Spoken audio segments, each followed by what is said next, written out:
అందరి తలరాతలు బ్రహ్మ రాస్తే నా తలరాత నేను ఎక్కడి నుంచి పోటీ చేయాలి అనే రాజకీయ భవిష్యత్తును మాత్రం జగన్మోహన్ రెడ్డి గారు చేస్తారు రాస్తారు అంటూ మంత్రి అమర్నాథ్ గారు పలుసార్లు కొన్ని స్టేట్మెంట్స్ కూడా ఇచ్చారు. అలాగే మంత్రి అమర్ని నేను గుండెల్లో పెట్టుకుంటున్నానని సీఎం గారు అన్నారు. కట్ చేస్తే చాలా సస్పెన్స్ కొనసాగింది. మంత్రి అమర్ ఎక్కడి నుంచి పోటీ చేస్తున్నారు, ఇక్కడి నుంచి అక్కడి నుంచి అంటూ రకరకాల రాజకీయపరమైన ఆరోపణలు వదంతులు ఇవన్నీ నడిచాయి.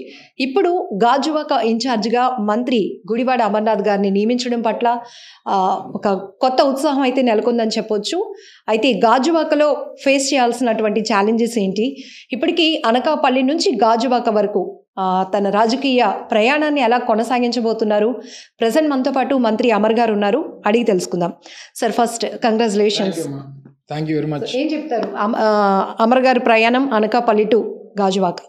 గాజువాక నుంచి అనకాపల్లి వెళ్ళి యాక్చువల్గా, ఎందుకంటే నేను పుట్టి పెరిగింది నా సొంత నియోజకవర్గం, రెండోది నా తండ్రి తాత కూడా ప్రాతినిధ్యం వహించినటువంటి నియోజకవర్గం గతంలో పెందుర్తి, గాజువాక కూడా పెందుర్తి నియోజకవర్గంలో ఉండేది.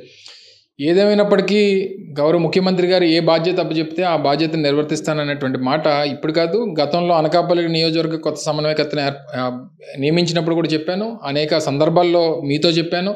మొన్న ముఖ్యమంత్రి గారు అనకాపల్లి విచ్చేసినప్పుడు కూడా ప్రజల సాక్షిగా కూడా చెప్పాను, జగన్మోహన్ రెడ్డి గారు మళ్ళీ రేపు రాష్ట్రానికి ముఖ్యమంత్రి అవ్వాలి అనేటువంటిది ఒక చారిత్రాత్మకమైనటువంటి అవసరం. ఈ అవసరంలో భాగంగా అమర్నాథ్ పాత్ర ఏ రకంగా జగన్మోహన్ రెడ్డి గారికి ఉపయోగపడితే ఆ రకంగా ఉపయోగపడతాను, అవసరం అయితే పోటీ నుంచి తప్పుకోనన్నా పార్టీ గెలుపు కోసం కృషి చేస్తానన్నటువంటి మాట చెప్పడం జరిగింది. జగన్మోహన్ రెడ్డి గారు కూడా అదే ప్రజల సాక్షిగా నా మీద ఉన్నటువంటి ప్రేమని ఆయన వ్యక్తపరిచేటువంటి కార్యక్రమం చేశారు. ఈరోజు అనకాపల్లి నుంచి గాజువాక నియోజకవర్గ సమన్వయకర్తగా నన్ను నియమించి రేపు ఎన్నికల్లో బరిలో దిగమని చెప్పి వారు ఆదేశించారు. ఆయన చెప్పినటువంటి కార్యక్రమాన్ని ఎలాగైతే గతంలో నేను నిర్వర్తించానో ఆ రకంగానే రేపు ఎన్నికల్లో కూడా గెలవబోతా ఉన్నాం. డిప్యూటీ రీజనల్ కోఆర్డినేటర్గా ఒక పెద్ద బాధ్యత నాపై సీఎం గారు పెట్టారు కాబట్టి పోటీ చేస్తానా చేయనా అనేది నెక్స్ట్. కానీ ఇప్పుడు ఇచ్చిన ఈ బాధ్యతలు నేను సిటీ అంతా కూడా గెలిపించుకోవాల్సిన పెద్ద రెస్పాన్సిబిలిటీ నా మీద ఉంది అని కూడా మీరు స్టేట్మెంట్ ఇచ్చారు. ఒకానొక సందర్భంలో మెంటల్గా కూడా మీరు ఫిక్స్ అయ్యారు, ఈసారి ఒకవేళ పోటీ చేసే అవకాశం నాకు లేకపోయినా కూడా జగన్మోహన్ రెడ్డి గారు తీసుకున్న నిర్ణయాన్ని నేను యాక్సెప్ట్ చేస్తాను, పార్టీకి ఒక కార్యకర్తగా పనిచేస్తాను అని కూడా మీరు చెప్పారు. సో ఇప్పుడు చాలా కీలకమైన నియోజకవర్గాల్లో భీముల తర్వాత గాజువాక అని చెప్పొచ్చు. సో ఇంకా మరి కాస్త రెస్పాన్సిబిలిటీ, సో మీకు జగన్ గారు ఇచ్చిన గిఫ్ట్ని మీరు ఎట్లా రిసీవ్ చేస్తారు? జగన్మోహన్ రెడ్డి గారు గాజువాకు సంబంధించి నేను గతంలో కూడా చెప్పా, ఈ ప్రాంతం నుంచి నా తండ్రి గారు మా తాతగారు ఇద్దరు కూడా ప్రాతినిధ్యం వహించారు. నేను పుట్టి పెరిగినటువంటిది ఇప్పుడు మనం ఉండి మాట్లాడుతుంది కూడా గాజువాక నియోజకవర్గం.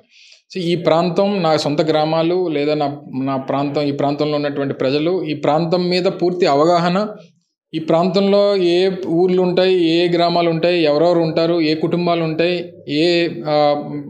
ఏ రకమైనటువంటి కార్యక్రమాలు చేయాలి, ఇవన్నీ పూర్తిగా అవగాహన కలిగినటువంటి వ్యక్తిగా. బహుశా నేను అనకాపల్లి నుంచి ప్రాతినిధ్యం వహించినప్పటికీ మంత్రిగా నాకు పూర్తిగా ఈ ప్రాంతం మీద లేదా ఈ ప్రాంతంలో పుట్టి పెరిగినటువంటి వ్యక్తిగా కూడా నాకు పూర్తి అవగాహన ఉంది. సో డెఫినెట్గా అన్ని అంశాలని కూడా పరిగణలో తీసుకోండి, ఎందుకంటే రాజకీయపరమైనటువంటి పరిణామాలు కానివ్వండి, ఇక్కడ ఉన్నటువంటి మీరు అన్నట్టు రెండో అతిపెద్ద నియోజకవర్గం రాష్ట్రంలోనే 3,25,000 ఓట్ల కలిగినటువంటి నియోజకవర్గం.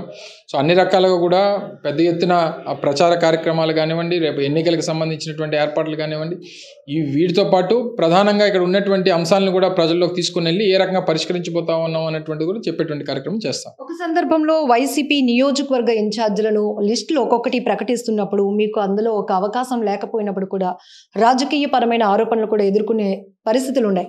అంటే కేవలం ప్రతిపక్షాలని విమర్శించడానికి, ముఖ్యంగా పవన్ కళ్యాణ్ గారి పైన కామెంట్స్ చేయడానికి మాత్రమే మిమ్మల్ని వాడుకుంటున్నారు, అధిష్టానం మిమ్మల్ని గుర్తించలేకపోతోంది, అంటే క్రెడిబిలిటీ మీరు సంపాదించలేకపోయారు జగన్ గారి దగ్గర అనేది కూడా. సో ఇప్పుడు గాజువాక ఇన్ఛార్జ్గా సో ఏం చెప్తారు? అది మా దగ్గర ఉన్నటువంటి వారు కానీ నేను కానీ ముఖ్యంగా ఎవరేమనుకుంటున్నారు అన్నటువంటిది పక్కన పెడితే నేను ఏ రోజు ఆ రకమైనటువంటి ఆలోచనతో లేను. నాతో పాటు ఉన్నటువంటి నా క్యాడర్ కానివ్వండి, లేదా పార్టీ అభిమానులు కానివ్వండి, పార్టీ కార్యకర్తలు కానివ్వండి, అందరికీ జగన్మోహన్ రెడ్డి గారికి అమర్ అంటే ఏంటో అనేటువంటిది తెలుసు అనేటువంటిది అందరికీ తెలుసు. ముఖ్యంగా మీడియా కానివ్వండి, లేదా కొన్ని ఎల్లో మీడియా కానివ్వండి, లేదా కొన్ని ఛానల్స్ కానివ్వండి, ఇవన్నీ కూడా ఏదో వారు అల్ప సంతోషం పొందారనేటువంటిది నా అభిప్రాయం. ఏదేమైనప్పటికీ నేను కూడా మీతో అనేక సందర్భాల్లో మాట్లాడినప్పుడు కూడా చెప్పాను, నాకు లేనటువంటి కంగారు మీరందరూ ఎందుకు పడుతున్నారు, సమయం వచ్చినప్పుడు అన్నీ జరుగుతాయి, ఎందుకు గౌరవపడుతున్నారు అనేటువంటి మాట అనేక సందర్భాల్లో చెప్పాను. ఏదేమైనప్పటికీ అయినప్పటికీ జగన్మోహన్ రెడ్డి గారు ఏం చెప్తే అది చేస్తాననేటువంటి మాటకు కట్టుబడి ఉన్నాను. ఆ రోజు కట్టుబడి ఉన్నాను, ఈ రోజు కట్టుబడి ఉన్నాను, రేపు కూడా అదే మాట కట్టుబడి ఉంటాను. ఈరోజు నాకు మీద ఈ పెద్ద బాధ్యతను పెట్టారు. డెఫినెట్గా ఈ గాజువాక నియోజకవర్గాన్ని గెలిపించి జగన్మోహన్ రెడ్డి గారికి గిఫ్ట్గా ఇవ్వాల్సినటువంటి బాధ్యత కూడా ఉంది. అనకాపల్లిలో మళ్ళీ పోటీ చేసే అవకాశం లేకపోవడానికి మీరు ఏమైనా రియలైజ్ అయ్యారా? సో అక్కడ మలసాల భరత్ గారిని ఇంట్రడ్యూస్ చేస్తూ ఒక భావోద్వేగానికి కూడా మీరు గురయ్యారు, కన్నీళ్లు పెట్టుకున్నారు. సో ఇదంతా చూస్తే కనుక ఎందుకు అనకాపల్లిని కోల్పోవాల్సిన పరిస్థితి ఎందుకు వచ్చింది? అనకాపల్లికి సంబంధించి ఒకటే కాదు, రాష్ట్రంలో అనేక ప్రాంతాల్లో కొన్ని రాజకీయ పరమైనటువంటి సమీకరణలు, సామాజిక పరమైనటువంటి సమీకరణలు, అక్కడ అవసరాలు, రాజకీయ నిర్ణయాలు తీసుకోవాల్సినటువంటి వాటిలో భాగంగా తీసుకున్నటువంటి నిర్ణయమే తప్ప మనం కోల్పోయామనో లేకపోతే మనల్ని అక్కడి నుంచి మార్చారనో అటువంటి దానికన్నా అక్కడ సామాజిక సమీకరణలో ఒక బీసీని అక్కడ పెడితే బాగుంటుంది అన్నటువంటిది జగన్మోహన్ రెడ్డి గారి ఆలోచన. సో అందులో భాగంగా ఒక నిర్ణయాన్ని, రాజకీయపరమైనటువంటి నిర్ణయాన్ని తీసుకున్నారు తప్ప నాకు ఆ ప్రాంతంతో ఉన్నటువంటి అటాచ్మెంట్ కానీ, లేదా నాకు ఈరోజు ఈ స్థాయి ఇచ్చినటువంటి అనకాపల్లి నియోజకవర్గం కానీ ఎప్పుడు కూడా నా గుండెల్లోనే ఉంటుంది. రేపు ఏ సందర్భం వచ్చినా ఏది వచ్చినా సరే వారితో నాకు ఉన్నటువంటి ఎమోషనల్ కాంటాక్ట్ ఎప్పటికి కూడా విడిపోదు. Coming to Gajuwaka constituency, Nagireddy గారి ఫ్యామిలీని కాదని అక్కడ కార్పొరేటర్ చందు గారిని సమన్వయకర్తగా ప్రకటించిన వెంటనే విపరీతమైన వ్యతిరేకత చూసాం మనం చాలా వరకు. ఎందుకంటే ఖచ్చితంగా మళ్ళీ కుటుంబంలో వారసత్వ రాజకీయాలు కొనసాగించాలన్న ఆలోచనలో వాళ్ళ కొడుకులు కూడా ఉన్నారు. అయితే ఇప్పుడు మళ్ళీ అక్కడ కొత్త ఇన్ఛార్జ్ మిమ్మల్ని పెట్టడం, కొన్ని టాస్క్లు అయితే మీరు ఖచ్చితంగా ఫేస్ చేయాల్సిన సందర్భాలు కూడా కనపడుతున్నాయి.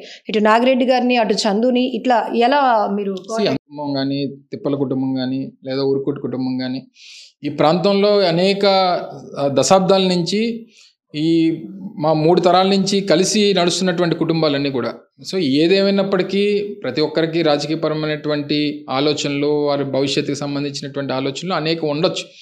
సో కానీ ప్రభుత్వం తీసుకున్నటువంటి పార్టీగా మా జగన్మోహన్ రెడ్డి గారు తీసుకున్నటువంటి కొన్ని నిర్ణయాలకు వచ్చేసరికి అందరం కూడా కట్టుబడి ఉంటాం, అందరం కలిసికట్టుగా పనిచేయాల్సినటువంటి బాధ్యత ఉంది. గతంలో నాగిరెడ్డి గారు ఎమ్మెల్యేగా కంటెస్ట్ చేసినప్పుడు మేము పనిచేయడం కానీ, లేదా చందు వాళ్ళ ఫ్యామిలీ పనిచేయడం కానీ జరిగింది.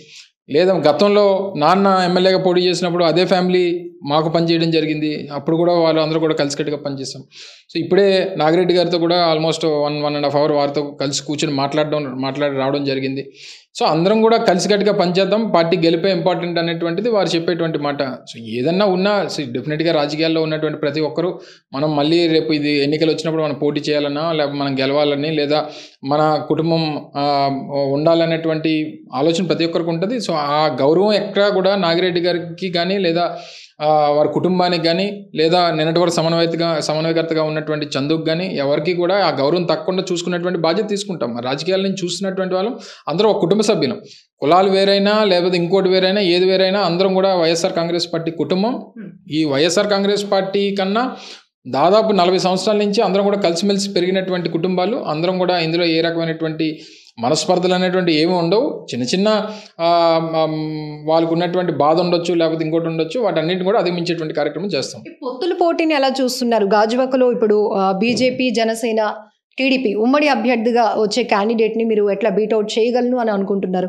ఇప్పటికే మళ్ళీ గాజువాకలో చాలా సమస్యలు ఉన్నాయి, తమ అధినేతను ఇక్కడి నుంచి పోటీ చేయాలని మేము కూడా రిక్వెస్ట్ చేస్తున్నాం, గ్రౌండ్ లెవెల్లో దానికి కావాల్సిన కసరత్తు జరుగుతుందని కూడా కోన తాతారావు గారు చెప్తున్నారు. ఒకవేళ పవన్ కళ్యాణ్ గారే మళ్ళీ గాజువాక నుంచి పోటీ చేస్తే ఎట్లా ఉంటుంది? ఏముంటుంది? మళ్ళీ మన 2019లాగే ఉంటుంది. ఏముంటుంది? సో ఏదేమన్నా మనం ఆ ప్రతిపక్షాలు ఎవరు ఏంటి అనేటువంటి చూసి మనం పోటీ పెట్టాం కదా.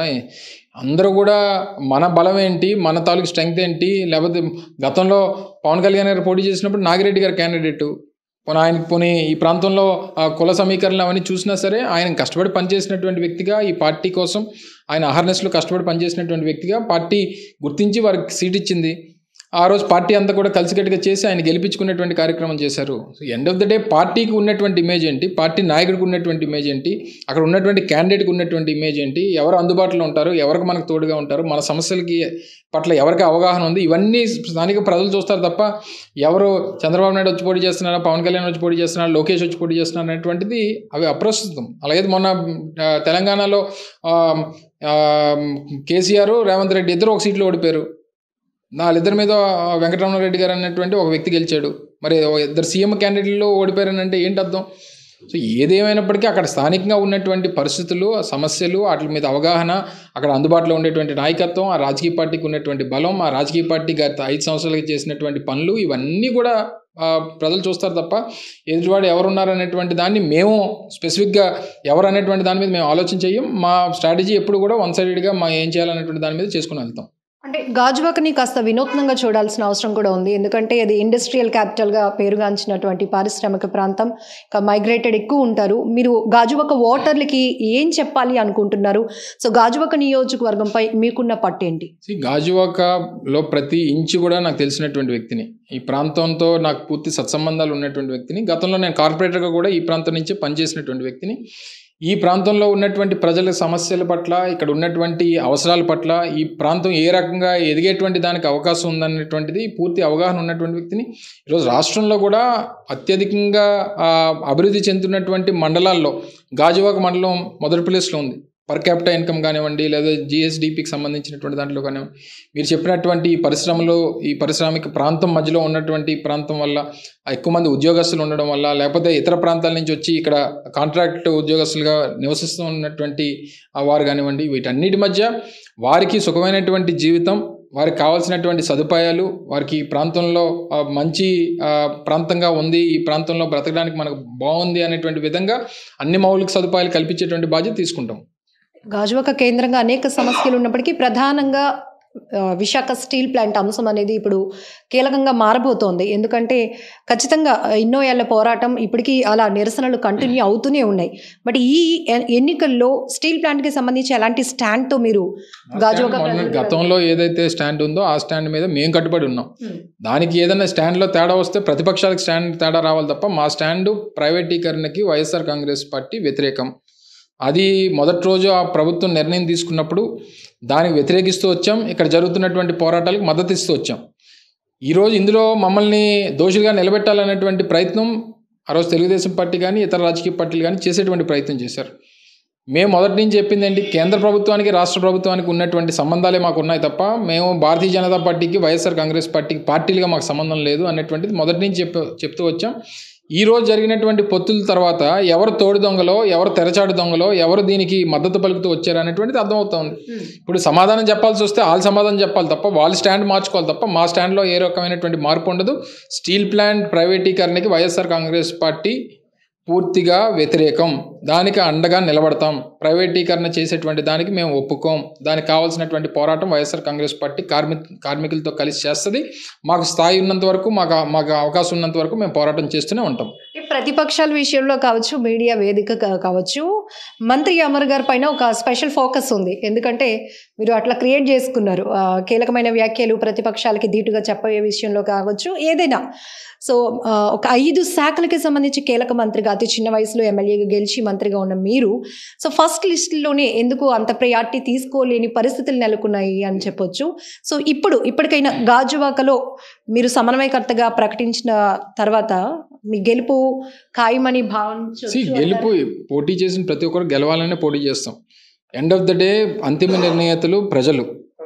సో డెఫినెట్గా ప్రజలు తాలూకా మద్దతు పార్టీకి, జగన్మోహన్ రెడ్డి గారికి ఉంది. స్థానబలం కానివ్వండి, లేదా స్థానికంగా ఉండేటువంటి నేను, నా కుటుంబం గత 40-50 సంవత్సరాలుగా ఈ ప్రాంతంలో సేవలు అందించినటువంటి కుటుంబంగా డెఫినెట్గా ప్రజలు మనకి అవకాశం ఇస్తారు, ఈ ప్రాంతాన్ని కూడా సేవ చేసుకునేటువంటి అవకాశం ఇస్తారని చెప్పి బలంగా నమ్మి ప్రజల్లోకి వెళ్తాం. డెఫినెట్గా విజయం సాధిస్తాననేటువంటి ఆ ధీమా అయితే నాకైతే పూర్తిగా ఉంది.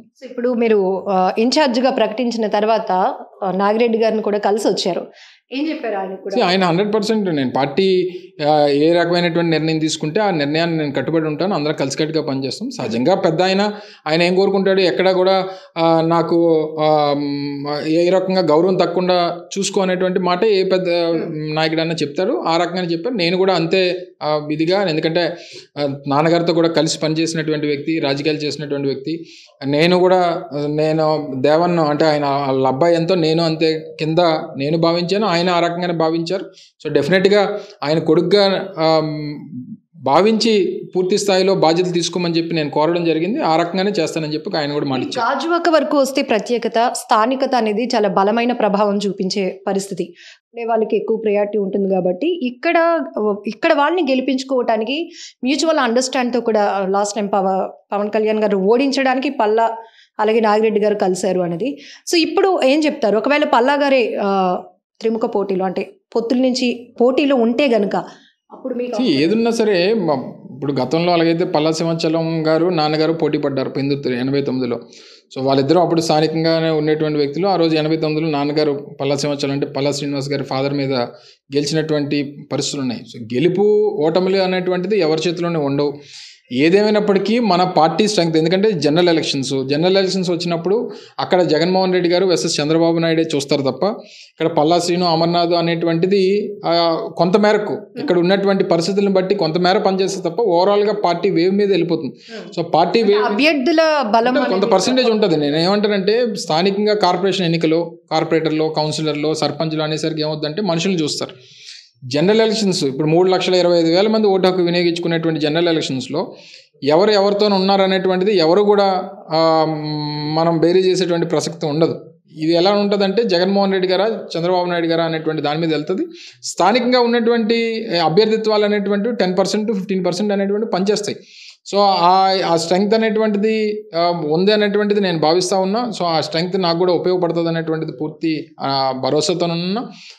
దానికి వీటన్నిటికన్నా మించి జగన్మోహన్ రెడ్డి గారి తాలూకా ఇమేజు, ఆయన విధానాలు, ఆయన ఇచ్చినటువంటి సంక్షేమం ఇవన్నీ కూడా రేపు భవిష్యత్తు వైఎస్ఆర్ కాంగ్రెస్ పార్టీ విజయానికి కారణం అవుతుందని చెప్పి కూడా భావిస్తాను. ఫైనల్గా మీ కాన్ఫిడెన్స్, ఎందుకంటే మానసికంగా కూడా సిద్ధమైపోయారు మీరు. ఈసారి ఒకవేళ పోటీ చేసే అవకాశం లేకపోయినా కూడా దాన్ని రిసీవ్ చేసుకోవడానికి స్ట్రాంగ్గా ఉండాలని. సో మీరే నేను ఇప్పుడు చేయబోయేటువంటి పని కన్నా గతంలో జగన్మోహన్ రెడ్డి గారు నాకు అప్పచెప్పిన పని ఇంకా పెద్దది. ఎందుకంటే ఇప్పుడైతే ఒక నియోజకవర్గం చూసుకోవాలి, అప్పుడైతే 15 నియోజకవర్గాలు చూసుకోవాల్సినటువంటి పరిస్థితి ఉండేది. ఇంకా ఎక్కువ బాధ్యత కూడా ఉండేది. ఏదేమైనప్పటికీ 24 గంటల్లో మనం పార్టీ కోసం పూర్తి స్థాయిలో పనిచేయాలనేటువంటిది మన తాపత్రయం. జగన్మోహన్ రెడ్డి గారిని ముఖ్యమంత్రిని చేయాలనేటువంటిది తాపత్రయం. ఆ రకంగానే పూర్తి స్థాయిలో ఎంత సమయం నేను కేటాయించగలిగితే అంత సమయం ఓవరాల్గా జిల్లా వ్యాప్తంగా పార్టీ విజయం కోసం కృషి చేస్తాను. ముఖ్యమంత్రి గారి నిర్ణయానికి ఎప్పుడు నేను కట్టుబడి ఉంటాను. ఈ నేపథ్యంలోనే ఆయన గాజువాక ఇన్ఛార్జిగా తనకు అప్పగించినటువంటి బాధ్యతలు ఖచ్చితంగా గాజువాకలో గెలిచి ముఖ్యమంత్రి గారికి ఒక గిఫ్ట్ ఇవ్వాలని నేను నిర్ణయించుకున్నాను అంటున్నారు. అలాగే విశాఖ జిల్లాకు సంబంధించి కూడా వైసీపీ పోటీ చేస్తున్న స్థానాలన్నీ కూడా గెలిపించే బాధ్యత కూడా నేను తీసుకుంటున్నాను అంటున్నారు మంత్రి అమర్నాథ్. కెమెరా పర్సన్ ఇమ్రాన్తో లక్ష్మి, సుమన్ టీవీ, వైజాగ్.